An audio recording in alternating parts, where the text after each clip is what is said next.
ہماری گاڑی اچھی ہو تو ہم اس کا لاک لگاتے ہیں، ٹریکر لگاتے ہیں، موبائل قیمتی ہو سنبھال کے رکھتے ہیں، گارڈ رکھتے ہیں لوگ، کیونکہ سامان قیمتی ہے نا.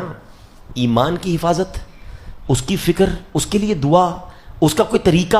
کبھی پوچھا آپ نے کسی سے کہ یار ایمان جا سکتا ہے کیسے بتائیں تو صحیح، میں اس کو سیکیور کیسے کروں؟ نو بڈی تھنک اباؤٹ اٹ. کوئی سوچتا بھی نہیں، نہ کوئی پوچھتا ہے.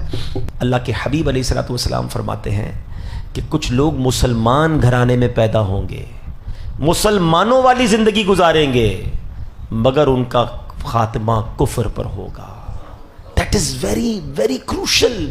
یہ سمجھو بات کو، اس کو ایزی نہ لیں. ایمان یہ ون وے ٹریفک نہیں ہے. اگر غیر مسلم مسلمان ہو سکتا ہے تو مسلمان بھی اسلام سے خارج ہو سکتا ہے.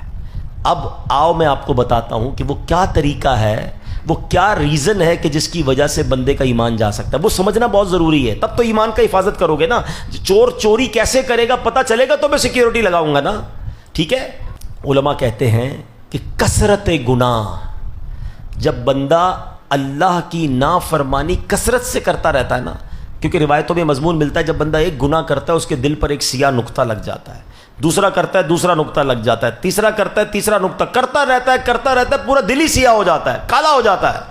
اب اس پر ہدایت کی کوئی بات اثر نہیں کرتی ہے. آپ نے دیکھا ہوگا کئی لوگ ہیں جن سے نماز کی بات کرو لڑتے ہیں، دین کی بات کرو بات کرنے کے لیے سننے کے لیے تیار ہی نہیں ہے.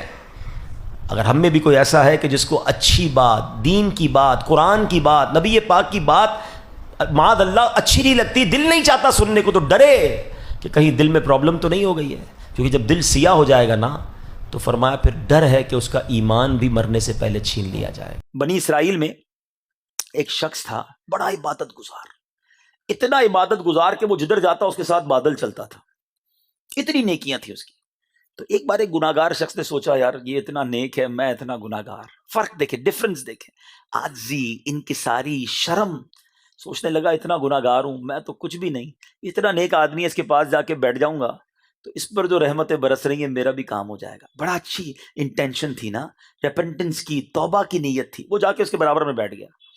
جب وہ بیٹھ گیا تو جو نیک آدمی تھا، حالانکہ شیطان نے حملہ کیا، تکبر آ گیا. کہتا تم زمانے کے گناہگار میرے برابر میں، اٹھو کھڑے ہو کے جاؤ یہاں سے.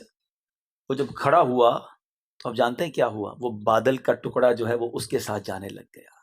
اس زمانے کے نبی پر وحی بھیجی گئی کہ جا کر اس عبادت گزار سے کہہ دو، بلکہ ان دونوں سے کہہ دو کہ اپنے اپنے اعمال نامے دوبارہ سے شروع کریں. وہ گناہگار جو عاجزی کر کے گیا تھا، اپنے آپ کو کمتر اور کمزور سمجھ کر گیا تھا، اس کی عاجزی ہم نے قبول کر لی، اس کے سارے گناہ معاف کر دیے. اور اس نیکوکار سے کہہ دو جو دل میں تکبر آیا تھا، اس کی نحوست کی وجہ سے اس کے سارے نیک اعمال برباد کر دیے گئے. تو دیٹ از پراؤڈ.